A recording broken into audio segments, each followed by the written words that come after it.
जय गुरु जी, शुक्राना गुरु जी, अनंतम अनंतम शुक्राना गुरु जी। गुरु जी के चरणों में कोटि कोटि प्रणाम और सारी संगत जी को जय गुरु जी।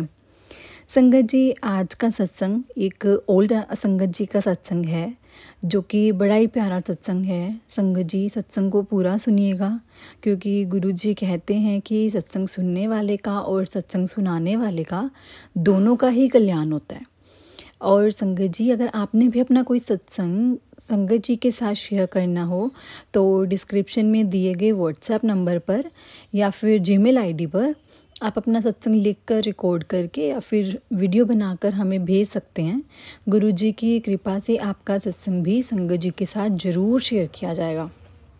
संगत जी, गुरु जी का सत्संग शुरू करने से पहले गुरु जी का मंत्र जाप ओम नमः शिवाय, शिव जी सदा सहाय। ओम नमः शिवाय, गुरु जी सदा सहाय। तो चलिए संगत जी, सत्संग को हम शुरू करते हैं। संगत जी, आंटी जी कहते हैं कि मेरे परिवार में गुरु जी के पहले दर्शन से अब तक बहुत कुछ हो चुका है। उससे पहले मेरे जीवन में बहुत ही अशांति थी।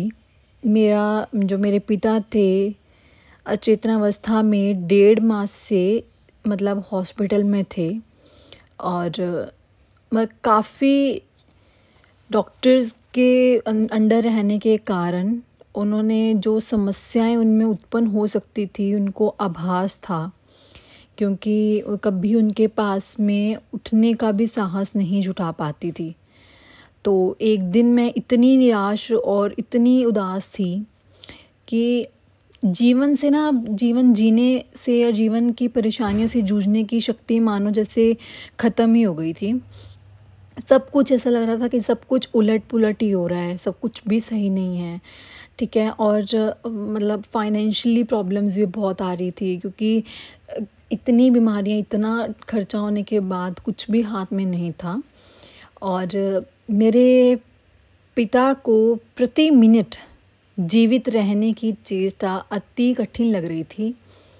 मेरी बहन और भाई की सब हम प्रयास कर रहे थे कि कुछ भी करके हम अपने पिताजी को ठीक करवा लें, लेकिन कोई भी जो भी हम काम कर रहे थे, कोई भी प्रयत्न हमारा सफल ही नहीं हो रहा था। तो संगत जी, आंटी जी कहते हैं कि मैं बहुत ही ज़्यादा पूरी तरह से टूट चुकी थी, बहुत ही ज़्यादा उदास थी कि इतना कुछ करने के बाद भी कुछ सही होगा भी या नहीं होगा। और आंटी जी कहते हैं, आंसू रोके हुए मैं सोच ही रही थी कि प्रभु क्यों नहीं आकर मेरे परिवार और हम सब की आप सहायता करते। मैंने उनमें सदा हृदय से विश्वास और उन्हें हमेशा उनमें हृदय से विश्वास और प्रेम किया था, फिर क्यों नहीं आप हमारी पुकार सुनते हो। तो मेरे लिए किसी ऐसे व्यक्ति से मिलना नितांत आवश्यक था, जिसे बिना कुछ कहे मैं अपने समस्त दुख कह सकूं, जो हमें अपने आश्रय में ले लें और जो मुझे इतनी शक्ति दे सकें कि मैं वास्तविकता का सामना कर सकूं, और जब भी मेरे पे कोई भी प्रॉब्लम्स आएँ तो मुझे उनमें से वो निकाल सकें। तो संगत जी, आंटी जी कहते हैं कि एक रात मैं सो ही नहीं पा रही थी। 3 बजे सुबह के आसपास 3 बजे के आसपास मेरे भाई शिव ने अचानक कमरे में एंटर किया और हमें कुछ प्रसाद दिया। शिव ने कहा कि ये गुरुजी के यहाँ गया था और वहाँ पर कुछ सुने हुए चमत्कारों का उसने वर्णन भी किया, और उसके बाद मुझे गहरी नींद आ गई। अगले दिन मेरे पिता जो पति थे, मैंने गुरुजी के दर्शन करने का निश्चय किया, और तब मुझे यह बात पता नहीं थी कि जब तक वह स्वयं नियत नहीं करें उनके दर्शन नहीं हो पाते। तो मेरी कल्पना में हम किसी वृक्ष के नीचे बैठे हुए लंबी दाढ़ी वाले बाबा से मिलेंगे, पर उनसे मिलकर मुझे काफ़ी ज़्यादा आश्चर्य हुआ। एक ऐसी तीव्र दिव्य ज्योति वाले महानुभाव थे वो, जो छोटे बालक की भांति से मुस्कुरा रहे थे, और जिनकी आंखें आपको भेद देने की क्षमता रखती थी और वह आपके अंदर तक छू जाते थे। तो आंटी जी कहते हैं उनसे मिलकर मैं मतलब एक मेल्ट हो जाता ना जैसे बंदा, वैसे ही हो गई, भाव विभोर हो गई। उनकी सुगंध इतनी प्रचंड थी मानो उनके सब और गुलाब का जैसे इत्र छिड़का होता है ना, कि सब और बहुत ज़्यादा मात्रा में। और उन्होंने हमें अपने समीप बिठाया और सुरक्षित होने का भी आभास दिया। और किसी अज्ञात के कारण उसी समय मेरा पूरा मानसिक तनाव समाप्त हो गया। उन्होंने यह सांत्वना भी दी मुझे कि सब कुछ ठीक हो जाएगा। तो अगले दिन ही मैं अपने जुड़वा पुत्रों के और उनके साथ 4 वर्ष के थे जो उस समय, गुरुजी के पास उनको ले गई। तो रास्ते में मैंने उन्हें समझाया कि वहाँ पर गुरुजी को प्रणाम करना है।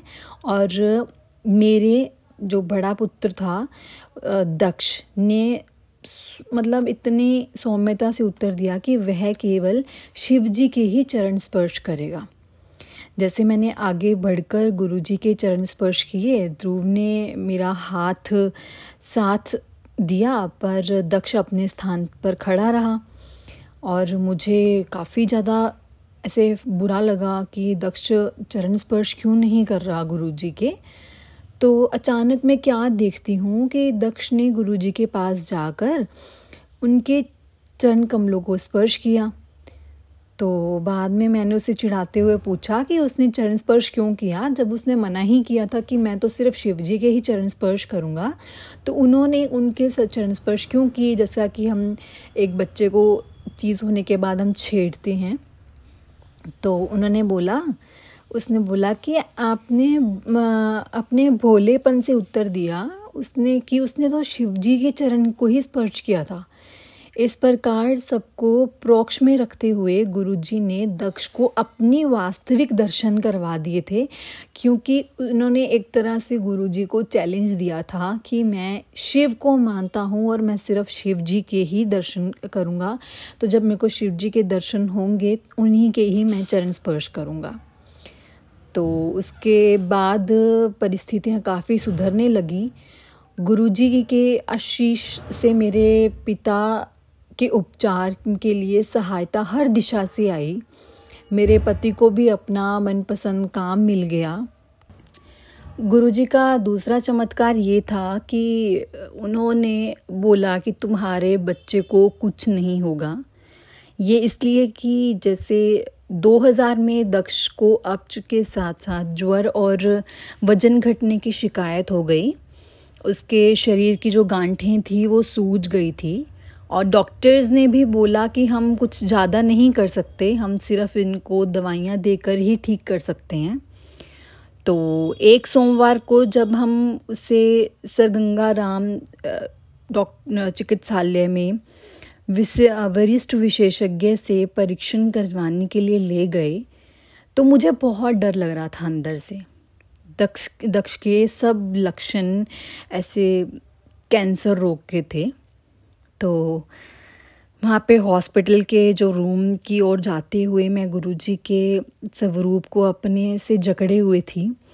चलते हुए मैं गुरुजी से प्रार्थना और आग्रह यही कर रही थी कि मुझे ज्ञात था कि वह चाहें तो दक्ष को 1 मिनट में ठीक कर सकते हैं।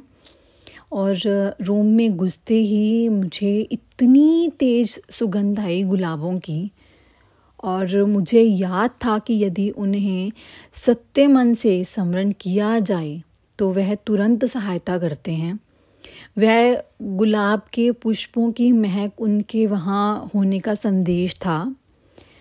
और तो डॉक्टर्स ने दक्ष का जैसे ये इलाज किया, जांच की, तो उन्होंने मेरी तरफ बहुत ही निराशाजनक तरीके से देखा। तो उनके अनुसार स्प्लीन और जैसे हेपेटाइटिस बहुत ज़्यादा बढ़ा हुआ था, जो कि अच्छा साइन नहीं था। तो डॉक्टर्स ने मुझसे भी वह अंग स्पर्श करवाए जिससे मुझे अपनी श्रुति का ज्ञान हो सके उन्होंने तत्काल ही मुझे से अल्ट्रासाउंड की सलाह दी, जिससे संकट से विस्तार का अनुमान लगा सकें। मेरे आंखों में आंसू भर आए। मैं उत्सुकता से गुरुजी से इस कठिनाई से निकलने के लिए प्रार्थना कर रही थी कि मैंने इतने चमत्कारों के बारे में सुना था और विश्वास था कि वो मेरे बेटे को ज़रूर ठीक करेंगे और वो कर सकते हैं।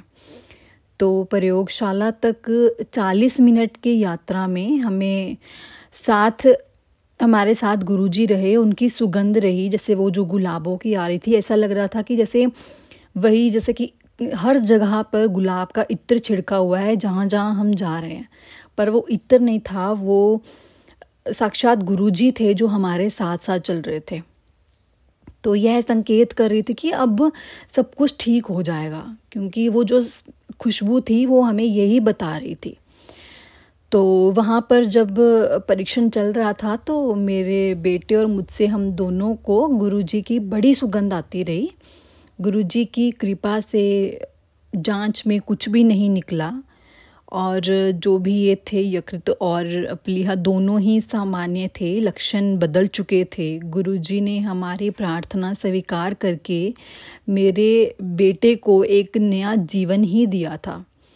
उसी सांझ को जब हम गुरुजी के पास पहुँचे और प्रवेश करते हुए मैं उनको उस दिन के घटनाक्रम के बारे में बताने का विचार ही कर रही थी कि उसी समय गुरुजी ने नटखट तरीके से मुस्कुराते हुए मुझसे खुद से ही पूछ लिया कि क्या रोग निकला।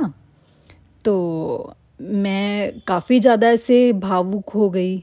तो उनको पहले ही उस दिन की सब घटनाओं का ज्ञान था, क्योंकि वो तो हमारे साथ में थे और तो वो जानी जान हैं। और फिर भी उन्होंने हमारी उत्सुकता को शांत करने का अवसर दिया। तो मैंने उनको बताया कि एक जो डॉक्टर ने मुझे ऐसे कैंसर होने का अंदेशा दिया था, तो मेरी आंखों से पानी निकलने वाला था जब उन्होंने कहा कि मैं चिंता ना करूं, मेरे बेटे को कुछ भी नहीं होगा। तो मैंने उनसे प्रश्न किया कि क्या अभी जो और भी जांच जो हैं उनको करवाने की ज़रूरत है। तो उन्होंने उत्तर दिया कि चूंकि मैं स्वयं चिकित्सक हूँ, मेरी चिंता परीक्षण करवाए बिना शांत नहीं होगी। तो यदि चाहूँ तो शेष जांच में करवा सकती हूँ। मेरे जो भी मन की जो भी ऐसे थोड़ी बहुत जो उलझने हैं वो ठीक हो जाएंगी। जो जिज्ञासा को शांत करने के लिए मैंने सब परीक्षण करवाए, सब कुछ ठीक आया। अंत में गांठें जो थीं, वो गांठें जो बाईपासी हुई अब जुड़नी आरंभ हो गई। जो गांठ निकाली गई उसमें बदलाव दृष्टिगोचर था। मैं दुविधा में थी, यह कैसे संभव था। गुरुजी ने तो कहा था कि सब कुछ ठीक हो जाएगा, फिर ऐसा क्यों हो रहा है। सब प्रकार के विचार मेरे मन में आने लगे। मैं हताश थी बिल्कुल। उस दिन मुझे संगत में सप्ताह में एक बार ही आने को कहा गया है। तो मैं असमंजस में थी कि गुरुजी ने ऐसा क्यों किया। तो अगले सप्ताह में बायोप्सी का परिणाम आया तो उसमें सब कुछ ठीक। तो डॉक्टर्स को भी विश्वास नहीं हो रहा था कि ये कैसे हो सकता है। उन्होंने भी इसको चमत्कार ही बोला कि ये तो सच में कोई चमत्कार ही हुआ है, क्योंकि जिस तरह की रिपोर्ट्स थी उसमें ऐसा कुछ भी पॉसिबल नहीं था। लेकिन हमें पता था कि ये कैसे हुआ है। गुरुजी ने मेरे बेटे को एक आशीर्वाद दिया है, उन्होंने अपने पास रख के मेरे बेटे को ठीक किया है। और ये तो फिर होना ही था। कुछ सप्ताह बाद गुरुजी ने मात्र इतना ही कहा, जा तेरे मुंडे नू ठीक कर दिता। उस दिन से दक्ष का ज्वर समाप्त हो गया, उसकी भूख ठीक हो गई, गांठें कम हो गई और सब लक्षण भी मिट गए। गुरुजी धन्य हैं कि सब कुछ ठीक हो गया। उसे कभी कोई औषधि नहीं दी गई, क्योंकि कोई था ही नहीं, अभी कुछ सिम्टम्स ही नहीं थे। गुरुजी के साथ हर क्षण चमत्कार है, जो जीवन को एक बहुत ही जीवन में एक मिठास डालता है। वह आपका हाथ पकड़कर सही आपको मार्ग दिखाता है। वह आपकी हर आपदा से रक्षा करता है और अपने हृदय से लगा कर रखते हैं, जैसे एक माँ अपने बच्चे को बचाती है। जब आप अपने रास्ते से भटक जाते हैं, वह हल्के से अंकुश लगाकर वापस सही मार्ग पर लाते हैं। वह आपकी हर बात, हर सांस सुनते हैं और ईश्वर में विश्वास करने की प्रेरणा जागृत करते हैं। गुरुजी ऐसे हैं, निरंकार भाव से वह सदा आप और आपके संपर्क में आने वालों पर सदा अपनी दृष्टि बनाए रखते हैं। सबको अपना आशीष देते ही जाते हैं। उनमें कोई घमंड, अहम या चाहत है ही नहीं। वह सदा सहायता करने को तत्पर रहते हैं। वह अयज्ञ हैं। उनके दर्शन के लिए आए सहस्त्र भक्तों में कोई भी खाली हाथ लौटता ही नहीं। प्रत्येक को यही लगता है कि वह केवल उनके साथ हैं। वह सबको इस संसार में रहने का सही मार्ग बताते हैं। जब हमसे कोई भूल हो जाए, हम कुछ भूल करते हैं, तो वह चुपचाप हमारे दुष्कर्म अपने पर ले लेते हैं और हमारे कष्ट सहन कर जाते हैं। उनके सदृश कोई नहीं है, न हुआ और न ही होगा। कुछ साल पहले मेरी माँ को हीमोग्लोबिन कम होने के कारण डॉक्टर्स में हॉस्पिटल में उनको दाखिल करवाना पड़ा। डॉक्टर्स के अनुसार उन्हें रुधिर देने की आवश्यकता थी। जैसे ही हमने गुरुजी से इस बारे में बात की और उन्होंने मुस्कुराकर उनको अनुमंत्रित कर दिया और अगले दिन माँ सब परीक्षण ठीक होने के कारण घर वापस आ गई। और एक तीसरा चमत्कार और आंटी जी ने बताया। उन्होंने बताया, मेरी मौसी जो कभी गुरुजी से नहीं मिली थी, तो एक दिन अचेतन अवस्था में चली गई और उन्हें भी वहीं डॉक्टर्स के पास हॉस्पिटल में दाखिल करवाना पड़ा, क्योंकि उनका रक्तचाप अति उच्च था और डॉक्टर्स को संदेह था कि उनके मस्तिष्क में रक्तस्राव हुआ है, यानी ब्लीडिंग हुई है। गुरुजी उस समय दिल्ली में नहीं थे। मैंने उनके स्वरूप के समक्ष खड़े होकर उनसे उपचार के लिए विनती करी। उस समय उनका कैट स्कैन हो रहा था। प्रार्थना करते ही उस रूम में गुरुजी की सुगंध भर गई और उसका सामान्य परिणाम आया।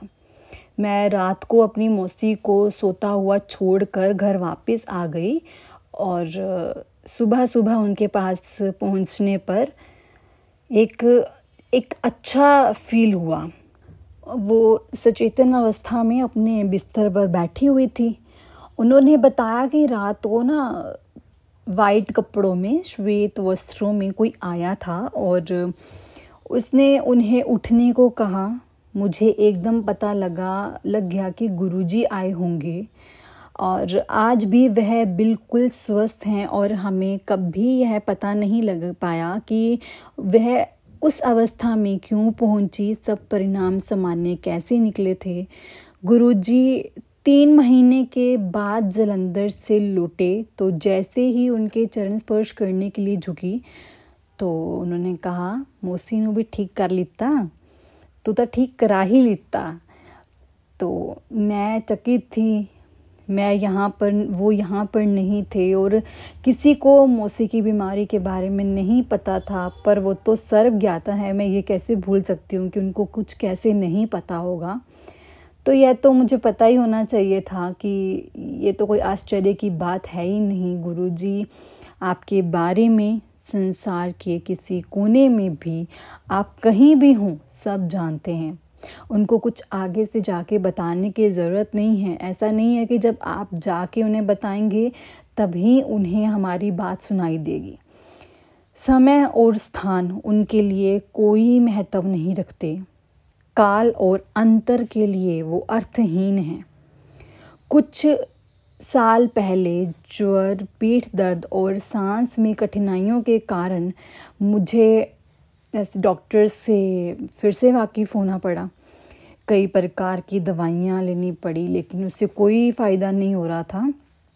शुक्रवार के दिन फिर से मैं ऐसे ही अपना कैट स्कैन करने के लिए मैंने डॉक्टर्स के पास जाने का सोचा। तो विकिरण विशेषज्ञ ने स्कैन कर देखा और कहा कि वह असामान्य था और भीतर जो भी पदार्थ हैं उसका विस्तार फेफड़ों तक हो रहा है। तो उसका विश्लेषण करने की आवश्यकता है। उस दिन मैं वहाँ पर अकेली थी और गुरुजी को याद करने के अतिरिक्त और कुछ नहीं कर सकती थी।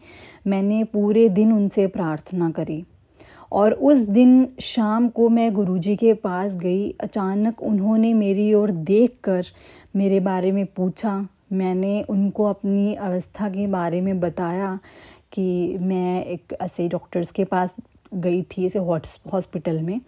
मुझे सांस लेने में कठिनाई है और सोमवार की रात को रोग मेरा बहुत ज़्यादा बढ़ गया। मेरे को बहुत पेन होने लगा, तो जिस कारण मुझे डॉक्टर्स को बुलाना पड़ा।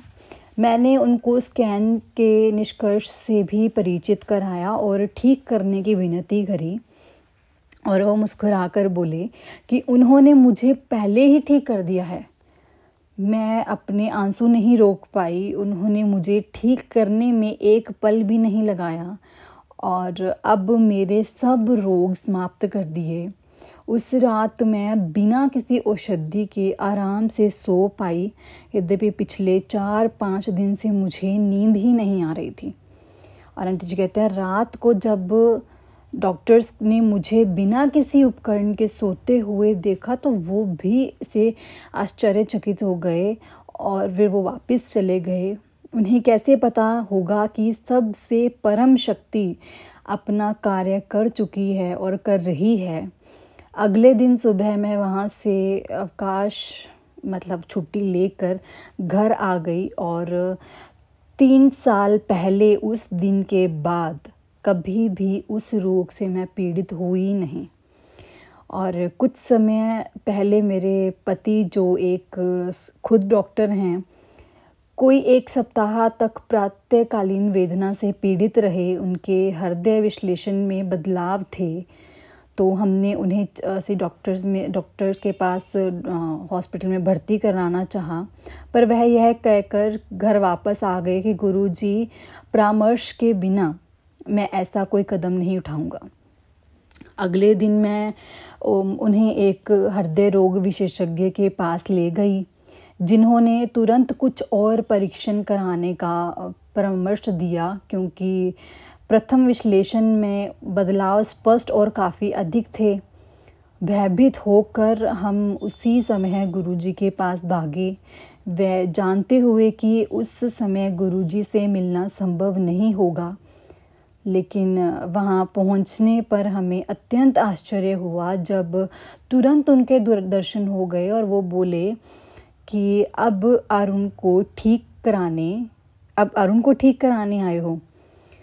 और फिर से वही कि मैं ऐसे भाव विभोर होकर मैंने उनको पूरी बात बताई, तो उन्होंने अपना हाथ हिलाकर आश्वासन देते हुए कहा कि कुछ भी नहीं है और अरुण ठीक हो जाएगा।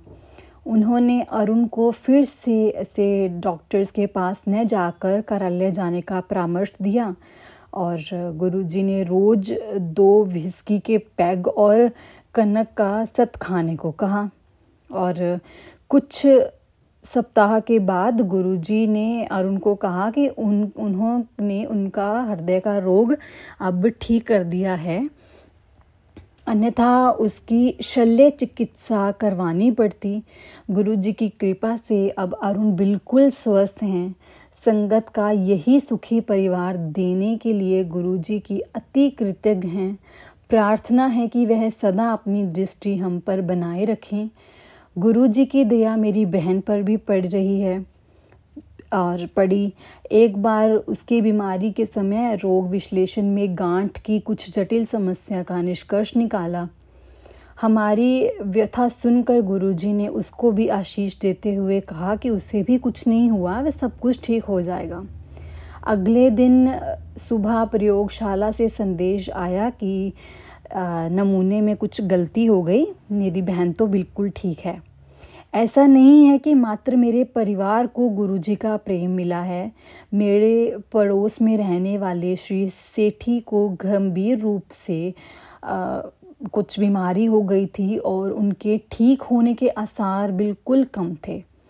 गुरुजी ने उनको भी आशीर्वाद दिया और कुछ ही दिनों में वो गंभीर रोग से निकलकर सामान्य होकर वापस घर आ गए और अब अपने काम में बिज़ी हैं, अपना काम कर रहे हैं।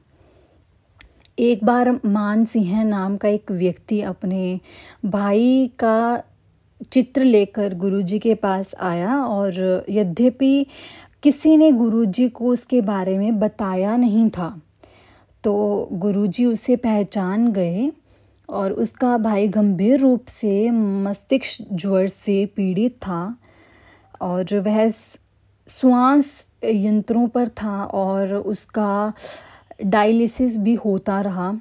गुरुजी ने उसको भी अपना आशीर्वाद दिया और उसके भाई को देखने के लिए चिकित्सालय भी गए और डॉक्टर्स ने उसको पुनः स्वस्थ होने की जो आशा थी वो छोड़ दी थी डॉक्टर ने। पर अगले 2 सप्ताह में वह वहाँ से छुट्टी लेकर अपने घर वापस गया और उसके परिवार के सदस्य उसे पुनर्जीवित करने के लिए गुरुजी के अभी तक आभारी हैं और उनको हमेशा धन्यवाद देते हैं। तो मेरे जुड़वां बच्चे सदा इस बात पर झगड़ते रहते थे कि कौन बड़ा है। एक दिन गुरुजी ने बड़े की और उंगली दिखाकर बोले कि वह 6 मिनट के अंतर से बड़ा है।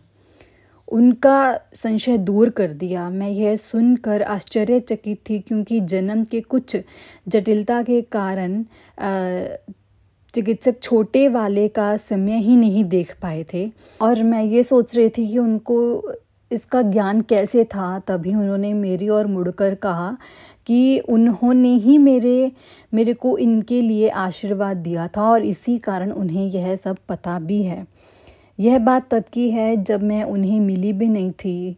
मैं उन्हें गुरुजी से मैं जानती भी नहीं थी और उनका अपने जीवन में कभी आभास भी नहीं किया था। प्रत्यक्ष रूप से वह मुझे कालांतर से जानते थे। अपनी दृष्टि हम पर बनाए हुए थे।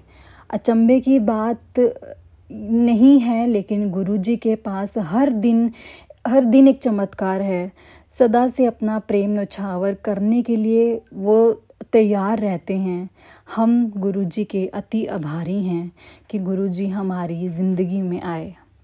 जय गुरुजी, शुक्राना गुरुजी, अनंतम अनंतम शुक्राना गुरुजी।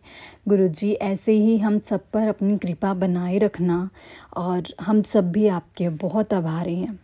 जय गुरुजी, शुक्राना गुरुजी। जय गुरुजी संगत जी।